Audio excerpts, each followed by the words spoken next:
Por que Deus não te deixa ter filhos? Será que Deus está impedindo o nascimento da sua criança? Será que Deus está tentando você? Será que Deus está mandando o diabo interferir no nascimento da sua criança? Ou será que Deus está aleatório para a sua situação e se alegra no seu sofrimento? Esse é um assunto muito polêmico e muitas pessoas têm dúvidas de por que mulheres sofrem de aborto espontâneo, por que algumas mulheres são estéreis e não conseguem engravidar, e o que Deus tem a ver nessa história inteira, que muita gente acaba mistificando isso e colocando na culpa do Senhor. Meu nome é Gabriel Bernard e hoje eu vou te dar aqui alguns panoramas bíblicos para você entender como que Deus está preparando essa gravidez, essa bênção que será o filho na sua vida e na vida do seu esposo, ou se você é homem, está assistindo na vida da sua esposa e da sua família. Em primeiro lugar, que eu quero trazer para você aqui é o ensinamento de Tiago, capítulo 1, a partir do verso 13.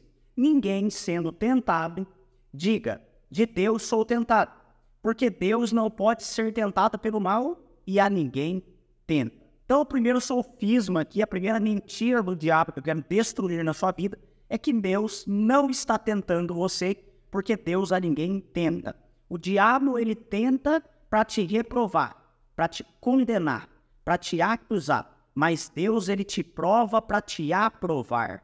Deus não tem interesse em trazer maldições sobre a sua vida, ao contrário do que muitos pensam. Porque a Bíblia diz que Jesus Cristo, ele se fez maldição para que nós pudéssemos ser feitos justiça de Deus. Então, Deus não tem interesse em trazer maldição sobre a sua vida, afinal, ele já transformou o seu próprio filho, o seu único filho, em maldição no nosso lugar, lá na cruz. Então, é muito importante você entender esses princípios antes de eu entrar aqui nas histórias de mulheres estéreis da Bíblia, propriamente dita aqui, para você poder entender. Um outro princípio que muita gente entende errado, que você precisa deixar gravado no seu coração, é que muitas vezes você que é mulher, né, você que é pai, às vezes, né, você que é marido e tem o sonho de ser pai, e às vezes acaba perdendo a criança por um aborto espontâneo ou porque simplesmente a sua esposa não consegue engravidar, e aí chega algum profeta, entre aspas, né, que eu considero muitos enviados do próprio diabo,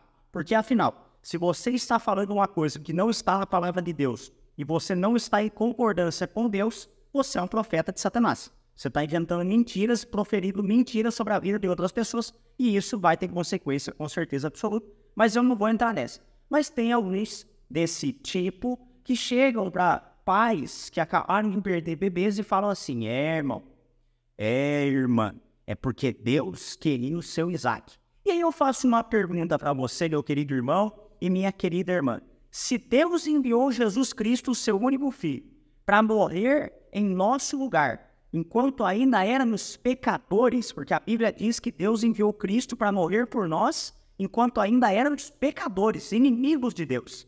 Por qual razão ou circunstância, Deus vai querer o seu Isaac? Não, meu amigo. Ele já enviou o Isaac dele. Ele já enviou Jesus Cristo para morrer no meu e no seu lugar. Glórias a Jesus por isso.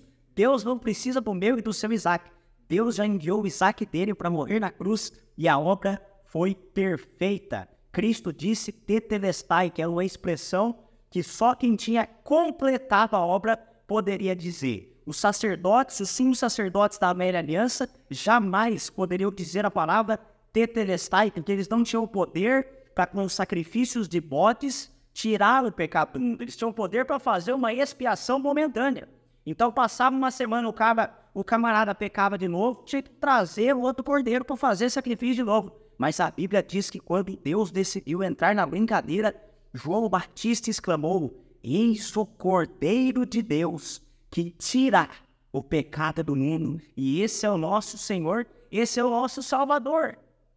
E eu fico emocionado de falar da obra de Cristo, irmão, porque a obra de Cristo é muito poderosa. Jesus não está buscando o teu Isaac. Ele veio como Cordeiro perfeito, como Isaac de Deus, para morrer no nosso lugar. Então não pense que é Deus que está trazendo morte. Não pense que é Deus que está impedindo você de engravidar. Então vamos trazer aqui agora alguns panoramas, princípios bíblicos para entendermos um pouco mais sobre a cura de Deus para mulheres estéreis e sobre histórias de casais que não tinham filhos e tiveram filhos. A primeira você conhece, Abraão e Sara.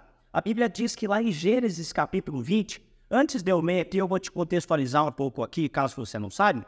A Bíblia diz que um dia Deus chegou para um homem chamado Abraão e disse: Abraão, sai da tua casa e dos teus parentes e vai para uma terra que eu vou te mostrar. E Abraão confiou no Senhor e foi. Um determinado dia, Deus pegou e falou para Abraão: Abraão, se alegre porque você e a sua esposa Sara, vocês darão à luz a um filho, né? Só tinha um probleminha, eles já tinham mais de 90 anos de idade. Aí a Bíblia diz que Sara estava ouvindo atrás da porta e ela sorriu. E aí o anjo disse o seguinte: porque você sorriu, o nome do menino será Isaque, né? Que simboliza riso. Então, essa é a história de Abraão e Sara. A Bíblia diz que Deus prometeu um filho para Abraão. Só que Deus, irmão, quando ele promete o filho para Abraão, a Bíblia diz que Abraão passou por uma série de coisas até ele poder ter esse filho. Foram anos de luta. Inclusive, ele acabou tentando gerar um outro filho pela força do braço, uma serva de Sara, que era Agar. E aí ele acabou gerando Ismael, que foi um filho fora da vontade do Senhor. Então tem toda uma trajetória na vida de Abraão que ele teve que passar por causa dessa promessa. Só que um ponto interessante aqui, né? Você deve estar me perguntando: até aqui eu sei, Gabriel, beleza. Agora não sei se você sabe, mas aqui em Gênesis capítulo 20, versos 17 e 18, olha o que diz a palavra do Senhor. Abraão intercedeu junto a Deus, e ele curou Abimeleque, a mulher e a serva dele, de modo que elas puderam ter filhos. Olha só que loucura.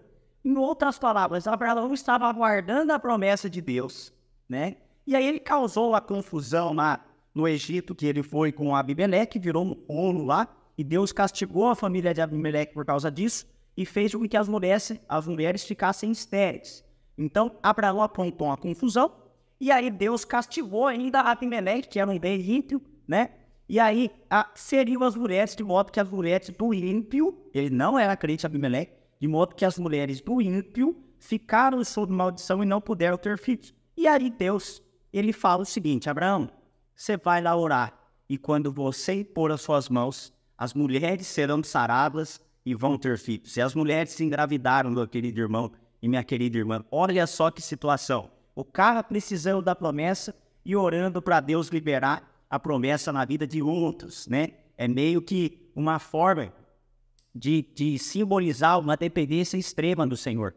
É meio que como Deus estivesse falando para você: olhe para o lado e veja os filhos que estão nascendo, pois em breve chegará a sua vez. E Deus falou isso para Abraão quando ele disse: sai da tenda, olha para as estrelas do céu e imagine que a sua posteridade, os seus filhos, eles serão como essas estrelas, eles serão multidões, você será pai de multidões. Então é como se Deus falasse para mim e para você: sabe aquela área, filho e filha, que você tem problema?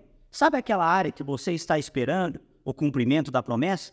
Ore por outros, abençoe outros nessa área, porque é quando o seu coração ficar totalmente confiante, totalmente desprendido de amargura, totalmente despreocupado. A Bíblia diz: esforcemo-nos, pois, para entrar no descanso.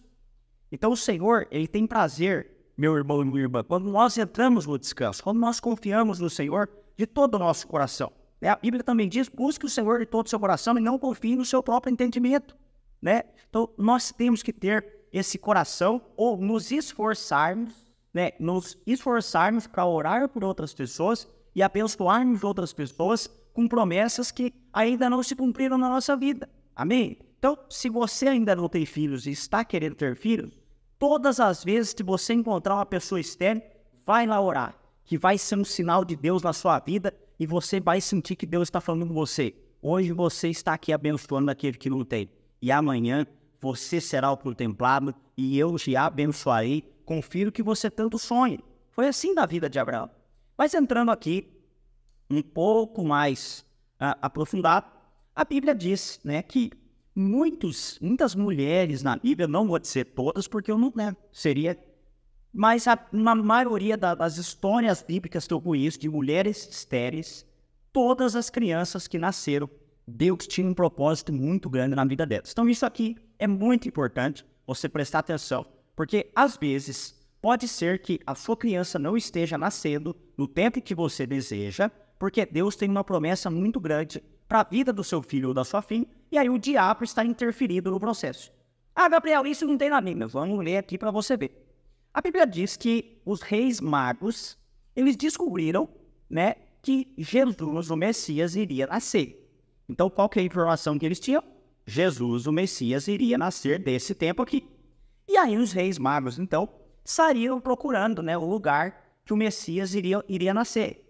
Acreditaram, talvez, que seria em Jerusalém, e etc, etc, e foram atrás dessa informação. E aí a Bíblia diz que os reis magos chegaram até Herodes e perguntaram para a galera lá de Herodes: onde o Messias vai nascer? Olha só que doideira.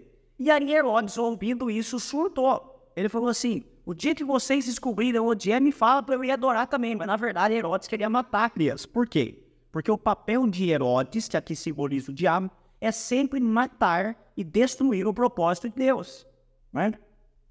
E a Bíblia diz, olha só o que aconteceu aqui em Mateus capítulo 2, versos 16 e 17. Quando Herodes percebeu que havia sido enganado pelos magos, ele ficou furioso e ordenou que fossem mortos todos os meninos com menos de 2 anos em Belém e nas redondezas, contando com a referência do tempo que lhe havia sido passado pelos magos. E neste ponto se cumpriu a profecia de Jeremias. Então, olha só, quando o diabo ele descobre uma movimentação no reino espiritual, porque o diabo ele não tem o poder de ser onisciente, onipresente, nem onipotente, né? Então o diabo não detém todo o poder, não detém todo o conhecimento e não está em todos os lugares ao mesmo tempo, mas Deus está. Então o que o diabo percebe, irmão? O diabo percebe uma circulação de anjos. Então, quando a promessa estava perto de se cumprir que o Messias nasceria, muito provavelmente sobre a vida da mulher que gerou Jesus, que é a Maria, sobre a vida de Maria, houveram anjos se movimentando naquele lugar. Houve uma movimentação angelical, uma movimentação direta do trono de Deus. E aí o diabo percebeu, ó, tem coisa errada aqui. Só que ele não sabia quem é o menino, ele nem sabia onde ia nascer. O diabo não tem essas informações. E aí quando os reis magos perguntaram, né, dado essa, digamos, movimentação celestial, os reis magos saíram para ir atrás dessa informação. O diabo, então, descobriu que alguma coisa ia acontecer, mas não fazia a menor ideia de quem, de onde e de quando. E aí, o que o diabo fez? Mandou matar todas as criancinhas abaixo de 2 anos, porque quando o diabo não consegue parar, ele vai tentar destruir com tudo. Então, muitas vezes, né, na Bíblia, mulheres que eram estéreis ou mulheres que iriam gerar uma criança com um propósito de Deus muito forte, o diabo tentou impedir. Vamos ler aqui mais algumas histórias para a gente poder encerrar esse vídeo e orar por isso. Lá em Êxodo capítulo 2, a Bíblia diz que um homem da tribo de Levi casou-se com uma mulher da mesma tribo, e essa mulher engravidou e deu à luz a um filho, e aí ela o escondeu. Por quê? Porque estava no meio do BT que a galera ia querer matar a criança. Então a mulher teve filho, ó, ficou quietinha e escondeu. Quando ela não podia mais escondê-lo, ela pegou um cesto feito de linho e o vedou com piche e betume, diz a Bíblia. Essa história está lá em Êxodo capítulo 2. E aí ela colocou nesse cesto o menino e deixou o cesto junto aos limpos à margem do rio. E adivinha o que aconteceu? A filha do faraó, né? A filha do faraó viu o menino descendo no rio, pegou o menino e criou o menino. Qual que era o nome dele? Moisés. Olha só para você ver, né? Ainda estava em tempos de morte, onde estava matando todos os homens, para impedir o cumprimento dessa promessa. E aí nasce Marim, prometido por Deus, que seria o libertador do povo de Israel das mãos de Faraó. Moisés foi criado pela própria filha do diabo. É como se Deus estivesse falando assim: diabo, aqui você não tem poder não, meu amigo. Aqui eu engano até aqueles que você acha que são seus, eu engano eles para cumprir o meu propósito. Então Moisés também nasceu em um tempo onde os meninos dessa idade seriam mortos, só para você entender. Uma outra história está lá em 1 Samuel, capítulo 1, a Bíblia diz que haviam 2 mulheres, esposas de Eucana, que era Penina e Ana. E a Bíblia diz que Penina tinha muitos filhos, mas Ana não, e aí Penina caçoava dela. É importante ressaltar que nessa época era permitido ter mais que uma esposa, mas nos dias de hoje nós temos uma instrução do Senhor Jesus de ter apenas uma mulher, né? Eu gosto sempre de enfatizar para você entender o tema que está sendo colocado aqui, esses versículos. Então, a Bíblia diz que Ana não tinha filhos e ela sofria demais. Ela chorava, ela ficava amargurada, ela ia para o templo orar e ela era estéril. E aí a Bíblia diz que um determinado dia, né? Assim, aqui no verso 20, em 1 Samuel 1:20, diz a palavra de Deus. Assim Ana engravidou e no devido tempo deu à luz a um filho e deu-lhe o nome de Samuel, dizendo: eu pedi ao Senhor. Olha só, mais um profeta casca grossa aqui nascendo do ventre de uma mulher estéril. Aí eu pergunto para você, meu irmão, minha irmã, você acha que isso é coincidência, irmão? Jesus nasceu no meio de uma época onde queriam matar todas as criancinhas. Moisés nasceu em uma época onde queriam matar todos os meninos. E agora Samuel nasceu de uma mulher cujo ventre é estéril. Então nós temos aqui um padrão, onde mortes de crianças, onde resistência contra crianças pode muitas vezes ser uma resistência de Satanás para tentar parar o propósito de Deus. Mas eu tenho uma boa notícia para você. O diabo não pode parar o propósito de Deus na sua vida. O diabo não tem poder para segurar o propósito de Deus na sua vida. Então, se você está tendo resistência para engravidar e conseguir dar a luz a um filho, eu quero declarar sobre a sua vida que o propósito de Deus para essa criança é muito maior do que o que você imagina, né?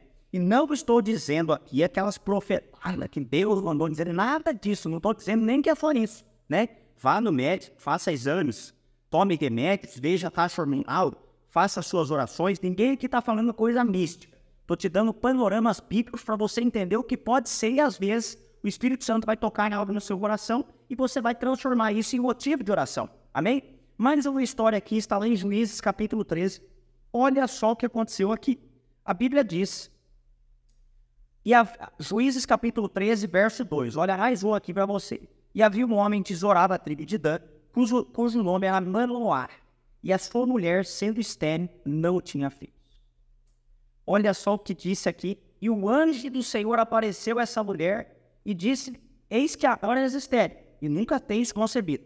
Porém, concederás e terás um filho. Agora, pois, guarda-te de beber vinho ou bebida forte ou comer coisa imunda, pois eis que conceberás e terás um filho cuja cabeça não passará navalha, porquanto o menino será nazireu de Deus desde o ventre.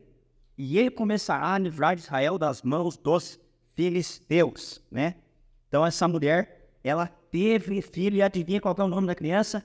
Sansão, meu irmão e minha irmã, mais um profeta, mais um prometido do Senhor, nazireu, consagrado por Deus. Ah, mas Sansão desviou do caminho. Você vai ver que no final da história de Sansão, a Bíblia diz, um versículo muito claro que diz, e Sansão, ele matou mais filisteus dos dias de sua morte do que enquanto viveu. Ou seja, no final da vida de Sansão, que ele já estava sério e preso, a Bíblia diz que ele matou, ele feriu mais filisteus. E qual que era o propósito dele? Livrar Israel das mãos dos filisteus. Isso aqui simboliza o tempo verbal, onde muitos estudiosos acreditam que Sansão, uma vez que ele se arrependeu e reconheceu o seu erro, Deus deu a ele a força novamente e ele conseguiu cumprir o seu propósito. Então, no final da vida de Sansão, ele cumpriu o seu propósito. Mas esse não é o foco da história, que o foco é você saber que temos aqui mais uma promessa, mais a prometida de Deus de mulher estéril. Vamos agora ler aqui em Lucas capítulo 1, verso 7. Olha quantas histórias aqui, ó. Mas não tinham filhos porque Isabel era estéril e porque os dois já eram muito velhos. De quem que é essa história? A João Batista, Isabel, mãe de João Batista e Zacarias. Eu acho que esse era o nome do pai dele. Deixa eu ver se fala aqui. Não fala, mas eu acho que é Zacarias, até que ele está no templo e o anjo vai falar com ele, ele não acredita. Aí tem que ficar mudo por uns dias para não atrapalhar a promessa de Deus, né? Então olha para você ver que história interessante e recheada de princípios. A Isabel, mãe de João Batista, já era avançada de idade, era estéril, e João Batista ainda era incrédulo. Então, para piorar, o marido não acreditava. Olha para você ver que loucura. Então a mulher não só era estéril, ela também não teria o apoio do marido em oração, né? Então, para você ver aqui, meu irmão e minha irmã, que para Deus nada é impossível. E quando Deus tem um propósito, ninguém pode parar, nem a própria pessoa que é crente está do lado orando, né? Então, Deus, ele falou para Zacarias: ó, meu amigo, você vai ficar com a boca fechada, vai perder a fala, porque senão você vai atrapalhar a minha promessa se cumprir na vida da sua esposa e do seu filho. Então, João Batista, o maior profeta, a Bíblia diz que na terra, nascido de ventre de mulher, nenhum profeta foi maior do que João Batista. e nasceu de uma mulher estéril. Mas a Bíblia também diz que o menor no reino dos céus é maior do que ele, para descrever a grandeza do Senhor. Então, para nós não idolatrarmos João Batista, que não tem gente que já viu. João Batista falou, não, amigo, peraí. Ele foi de fato muito grande como profeta, mas calma lá, que aqui no reino do céu a escala é outra, né? Então, mais um princípio para nós aqui, Isabel. E para fechar esse vídeo, a Bíblia diz lá em 2 Reis, capítulo 4, verso 8, que tem a história da mulher sunamita. Então, Eliseu, o profeta Eliseu, um dos principais profetas da Bíblia daquela época, ele estava com seu servo Geazi, e eles foram morar na casa de uma mulher sunamita. Essa mulher hospedava, tinha o quarto de Eliseu, no segundo andar da casa, e um dia Eliseu, querendo retribuir essa mulher, o favor que essa mulher fazia para ele no seu servo Geazi, a Bíblia fala que Eliseu, um dia ele perguntou para essa mulher, olha só, o que te falta? Eu quero te abençoar, você está me abençoando, eu quero retribuir o favor, o que está te faltando? E a mulher, né, meio sem graça, aí disse o seguinte para ele, eu tenho tudo o que preciso aqui, no meio do meu povo, né? Eu tenho tudo aqui, tá tudo certo, Eliseu, não precisa me dar nada, não. E aí Geazi disse para Eliseu, meu senhor, essa mulher não tem filhos, e o marido dela já é idoso, né? E Eliseu disse ao servo, chame ela aqui. Quando ela chegou, parou na porta do quarto do profeta, irmão, isso aqui é uma loucura sem tamanho, porque Eliseu era um dos principais líderes da nação do mundo. Era um profeta extremamente usado por Deus. Um cara que tinha o dobro da unção de Elias, só para você ter uma ideia, né? O cara que batia com o manto na água, um bordão abrindo. O cara que fez machado flutuar, né? O cara que liderou a visão de Geazi para inferir carruagens de fogo e cavaleiros. Nós estamos falando do cara aqui que viu Elias ser tomado e arrebatado aos céus. Nós estamos falando de um profeta poderosíssimo de Deus aqui. E esse profeta, não era qualquer pessoa, era esse profeta falando para a mulher, né? E ele disse assim para ela, mulher, ouça. No meio onde a sala fica no esse, meu Deus, de agora. Mulher, ouça. Daqui a um ano, mais ou menos por esta época, a senhora vai ter um filho em seus braços. E aí a mulher, ela exclamou, por favor, meu senhor. Isso é muito forte porque mostra uma palavra de conhecimento, mostra uma revelação que Eliseu trouxe para a vida dessa mulher. Eu vou te explicar o porquê era uma palavra de conhecimento. Por favor, meu senhor, homem de Deus, não minta para sua serva. Essa foi a resposta da mulher. E por que é uma palavra de conhecimento, irmão? Porque essa mulher, por ela ser velha, por ela ter tudo, por às vezes ela já ter tentado, muitas vezes não ter conseguido, ela desistiu dos seus sonhos. Por isso que ela não falou para ele. Ela já não estava mais na fase de orar para o filho. Ela já não estava mais na fase de querer um filho. Ela não estava mais na fase de tentar um filho. Essa mulher já estava na fase de negação. Foi tanta frustração, foi tantas tentativas às vezes, foi tantos momentos de oração, foi tantos lugares que ela foi, se humilhou na presença de Deus e a bênção não chegou. O filho não nasceu. E aí o que essa mulher pode ter passado a falar? Tá tudo bem, não era para mim mesmo. Não era para mim mesmo. E aí Eliseu chega e fala, deixa eu te falar um negócio, Deus manda eu te dizer, é para você. E quando eu passar, não só é para você. Daqui um ano eu virei aqui, na mesma época, e eu contemplarei a promessa de Deus se cumprir na sua vida. Então eu quero profetizar sobre a sua vida, isso que Eliseu profetizou sobre a vida dessa mulher, que é muito bonito, né? Não desista dos seus sonhos, não desista das promessas que o Senhor colocou no seu coração.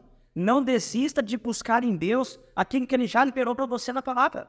Amém? Então, que no nome de Jesus, se você está ouvindo esse vídeo aqui, que daqui a algum tempo você possa comentar esse vídeo. Não por causa de mim, não, só para comentar as bênçãos de Deus, o que o Senhor fez. Ou nem precisa comentar esse vídeo, comenta no seu Instagram.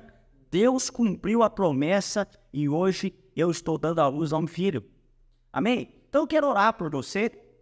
Quero orar por você, a palavra de Deus é poderosa. Vimos muitas histórias interessantíssimas aqui. Quero que você feche seus olhos, põe a mão na sua barriga, que eu quero orar por você. E se você é marido e está me ouvindo, feche seus olhos, ore junto comigo e ore pela sua esposa. Senhor Deus e Pai, em nome de Jesus, nós abençoamos cada mulher estéril que está assistindo esse vídeo, ou cada mulher estéril que as pessoas que estão assistindo esse vídeo conhecem. Nós declaramos que o diabo não tem poder para roubar a bênção de Deus, as promessas de Deus sobre a vida dessas mulheres. Nós ordenamos agora que se há algum tipo de movimentação espiritual, onde o diabo está travando a gestação desse filho nós cancelamos agora em nome de Jesus. E eu profetizo, Deus, que assim como Eliseu liberou as palavras sobre a vida dessas mulheres, eu profetizo que essas mulheres darão à luz a um filho. E esse filho ou essa filha, ou se for gêmeos ou mais, servirão de bênção do Senhor para libertar o povo de Deus das mãos do diabo. Em nome de Jesus, eu profetizo que serão homens e mulheres cheios do Espírito Santo desde o ventre da mãe. Homens e mulheres que não mais como a Nazireu naquela época faziam votos com o Senhor. Não. Mas agora como nazireus em espírito, consagrados a Deus, cheios do Espírito, cheios da alegria do Senhor. Eu profetizo a cura de Deus nos ventres de cada mulher. Profetizo que esses ventres não mais são estéreis, mas são ventres férteis. Em nome do Senhor Jesus. E para todas as mulheres, Deus, que um dia passaram momentos de tristeza, eu profetizo que no nome de Jesus, a Bíblia diz que no lugar da vergonha haverá dupla honra. Eu profetizo dupla honra na vida dessas mulheres e eu tenho certeza que grandes coisas o Senhor vai fazer, porque o Senhor é bom. Em nome de Jesus, em nome de Jesus. Aleluia, irmão. Até o próximo vídeo. Se você gostou, dá um like nesse vídeo. Compartilha com 3 amigos, comenta aí pra você. Valeu, tamo junto, se inscreve no canal.